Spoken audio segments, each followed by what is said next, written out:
Setelah si Pinky mengetahui kabar mengenai si Emput sekarang, sontak dia langsung angkat bicara. Walau melalui pesan singkat, kulihat si Pinky greget banget melihat kelakuan si Emput. Mungkin melihat dari segi usianya yang sama-sama masih belia, namun pergaulannya yang sudah terlampau sedemikian jauh.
Sebelum dan sesudahnya, saya mohon maaf atas semua ucapan-ucapan saya sama si Pinky ini yang terkesan kasar, karena memang kami tinggal di daerah Tanjung Priok, yang gaya bahasanya memang biasa seperti ini.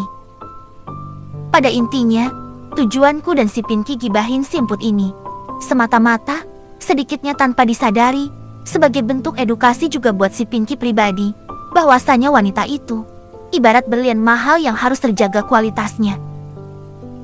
Namun walau bagaimanapun juga, ku tegaskan ke si Pinky bahwa kita sesama manusia gak boleh saling merendahkan satu sama lain tanpa menciptakan sebuah solusi.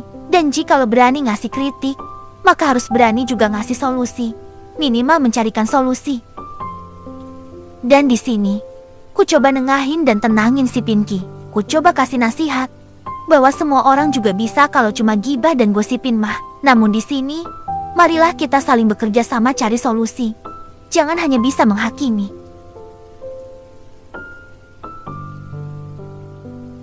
Walau mengandung banyak sekali stigma perlawanan yang dia kemukakan, namun alhamdulillah, pada akhirnya si Pinky ini luluh juga hatinya dan memutuskan memilih berdamai dengan keadaan ini.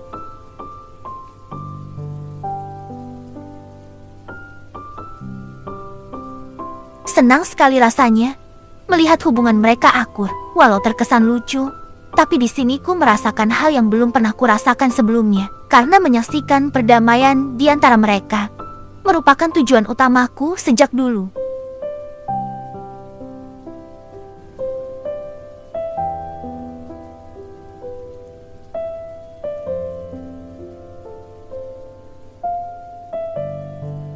Indah sekali bukan, kalau kita semua hidup di dunia ini saling damai, mengutamakan silaturahmi, saling gotong royong demi kepentingan bersama, tanpa harus saling egois dan saling sikut satu sama lain. Intinya, kita semua sebagai manusia yang beriman dan berakal, sengaja diciptakan Tuhan untuk senantiasa beribadah kepadanya dan saling memberi manfaat satu sama lainnya. Namun di sisi lain, Tuhan juga menciptakan iblis yang kini telah dikutuknya hingga hari pembalasan. karena tidak mematuhi perintahnya. Dan kini iblis dendam dan berjanji akan menggoda semua umat manusia untuk menjauhi Tuhannya, agar kelak menemaninya di dalam neraka. Jadi, hidup ini memang pilihan. Kita sendiri yang menentukan arah hidup kita. Apakah kita akan menuruti perintah Tuhan yang Maha Penyayang, atau kita justru akan memilih menuruti bisikan iblis yang tak kasat mata, yang jelas-jelas akan menyesatkan kita?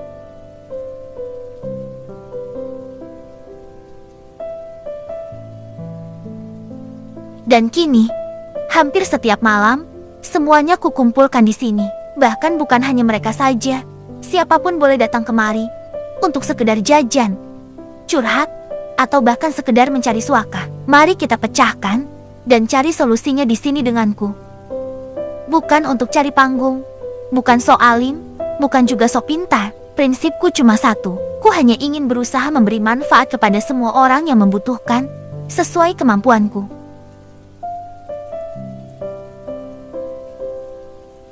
Tak ada masalah yang tak bisa diselesaikan.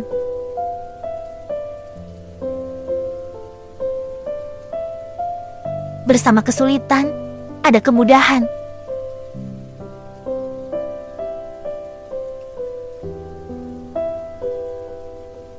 Dalam kebersamaan, terdapat keindahan.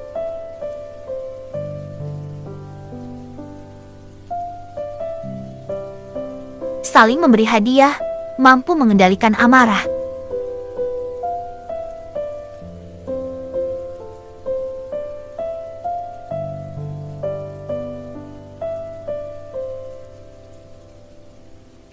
Hutang piutang adalah pemutus tali silaturahmi yang nyata.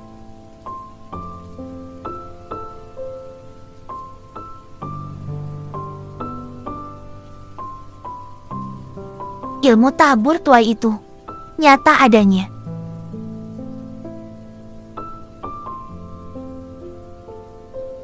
Berbagi harta takkan mengurangi rezeki kita.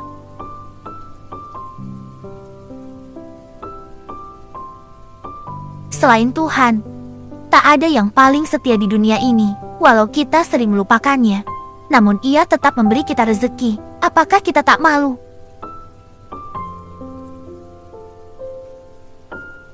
Semoga kita semua segera mendapatkan hidayahnya, sehingga kita semua dapat lebih taat dan patuh kepadanya. Amin.